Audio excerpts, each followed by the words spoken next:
My husband and his affair partner died in a car accident, leaving behind their 2 kids. Now everyone expects me to take them in and raise them as my own like a good mom should.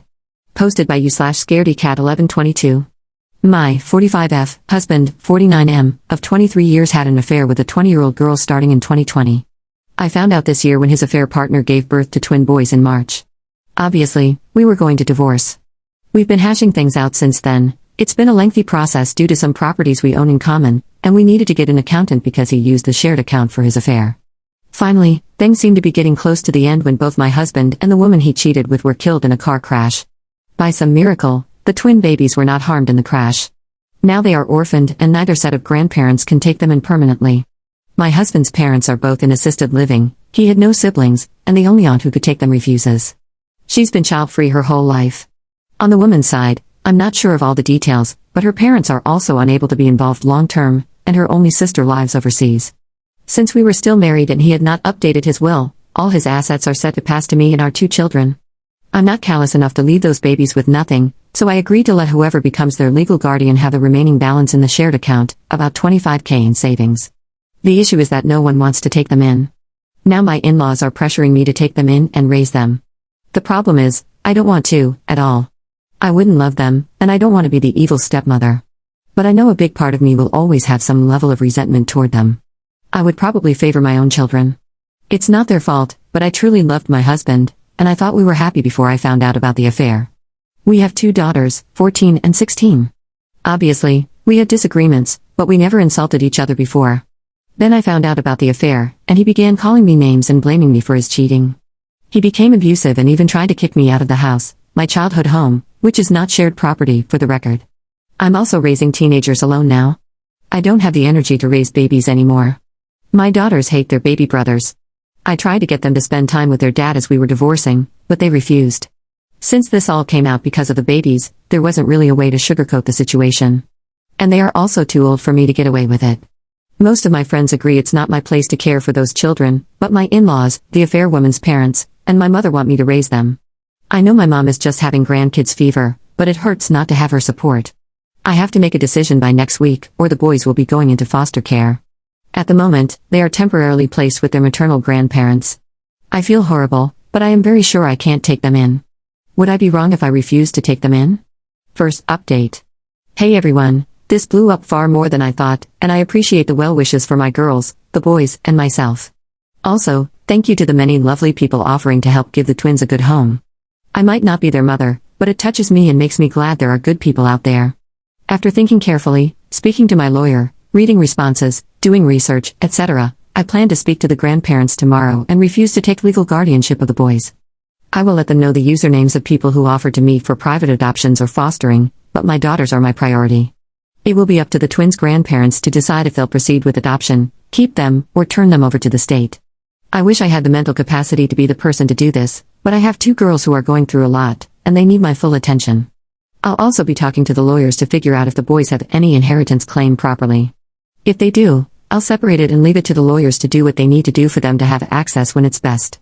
If they don't, I'll find a way to ensure they have access to the $25,000 I was going to give them from the beginning. I won't do more, however. My moral compass might be biased, but I don't believe I'm obligated, morally or legally, to do more than what the law says. I can't help everyone, and I shouldn't have to.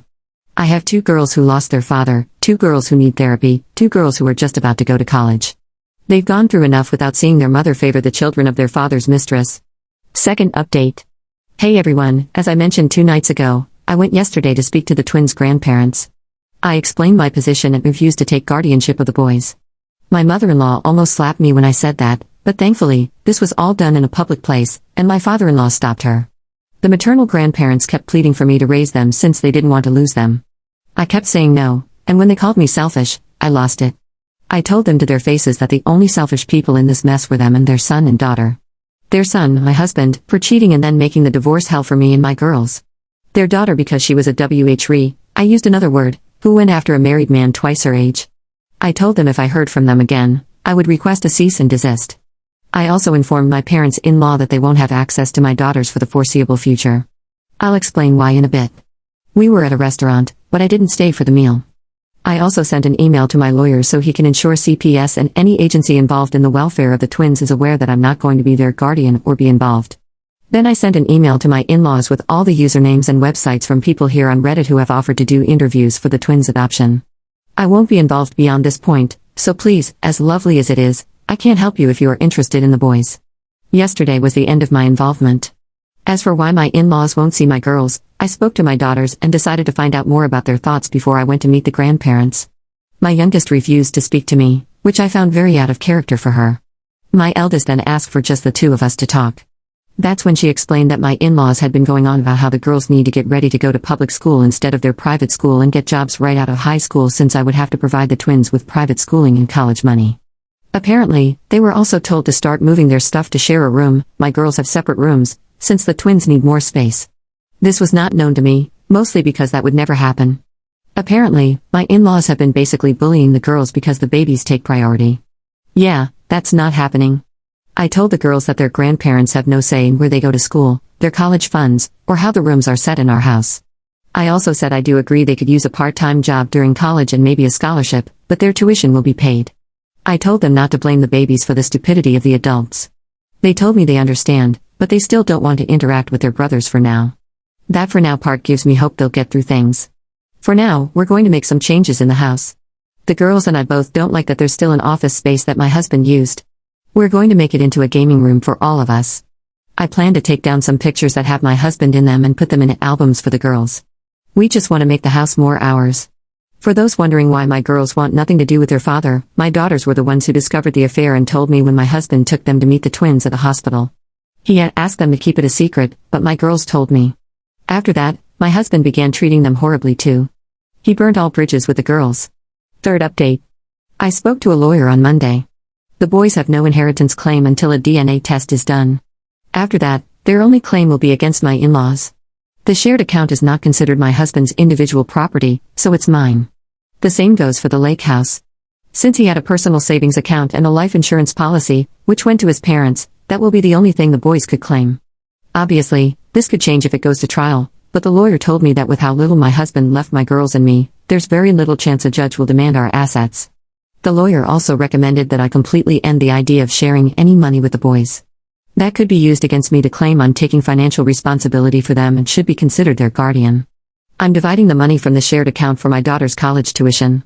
I'm still unsure if I'll sell the lake house or not, but neither the girls nor I are attached to it. Now, please leave me alone about the boys' inheritance. Sad as it is, my husband messed everything up for his children. I'm not responsible for them, nor do I have to sacrifice my assets to set them up for a better life.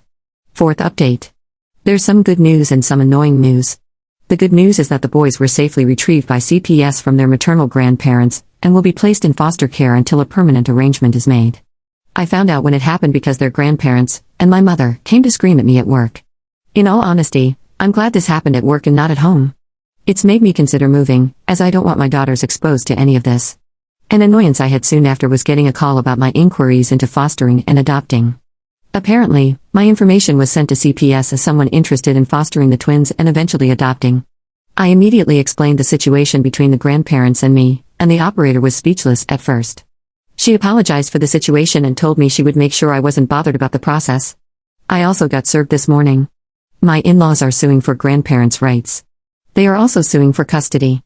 Apparently, they are planning to leave their assisted living, which they really shouldn't, to buy a house that allows kids, to get the twins back, and now also want custody of my daughters.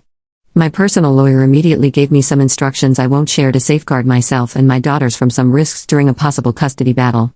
My lawyer and I both suspect my in-laws want the girls to be parentified as caretakers for the twins since my in-laws have mobility limitations. It will be a cold day in hell before that happens. I don't see CPS placing the boys with them to begin with. Not all is bad news.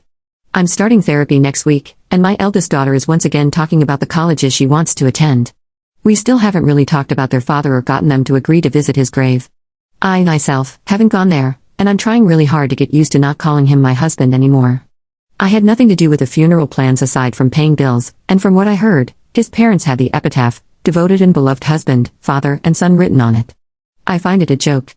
I know it's bad to hold on to so much anger and resentment, but as soon as I have time, I plan to change his tombstone to remove husband and father. It might sound petty, But I refuse to speak well of a cheater and abuser just because he's dead. My daughters deserved better, and so did I.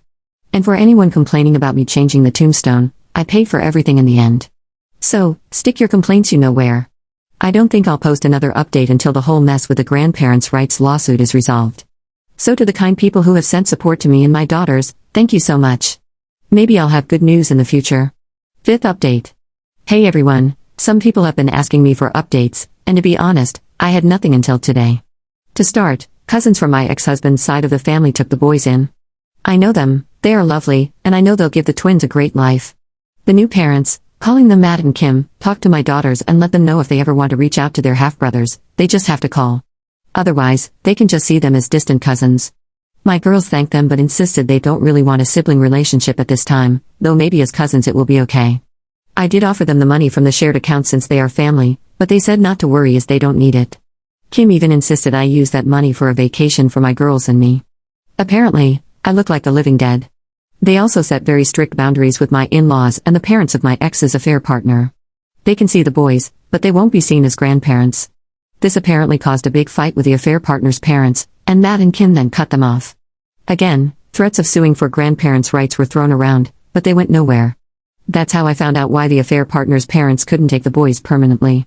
The father is a convicted felon in an abuse case. I won't share the details out of respect, but if what Matt and Kim told me is true, I'm glad the boys won't grow up with that man as an example. The only reason his wife had temporary guardianship was because of the sudden death of the parents and the process to find a relative to raise the boys. She would have had to live away from her husband to allow permanent custody, and she wasn't willing to do so. My ex-in-laws realized that threats were not going to work, so they agreed to be great uncles instead. Good for them, I guess. Now, they want me to let them live with me and the girls since they left assisted living recently, and the place they were in doesn't have any openings. This place has a long wait list, and the only reason they got in originally was because my ex and I offered to pay for 5 years in full. They still had 2 full years paid for, which I was going to cover. After everything they put my daughters and me through, I'd rather burn money on a grill than spend it on them. I know they want my girls and me to be their caretakers. I won't even consider it. My daughters have their own paths to follow, and honestly, I want to consider meeting someone new. I know it sounds like I'm moving on too quickly, but I've been working to move on since I found out about the affair. I don't think my ex deserves me to go through a mourning period. I already mourned our relationship.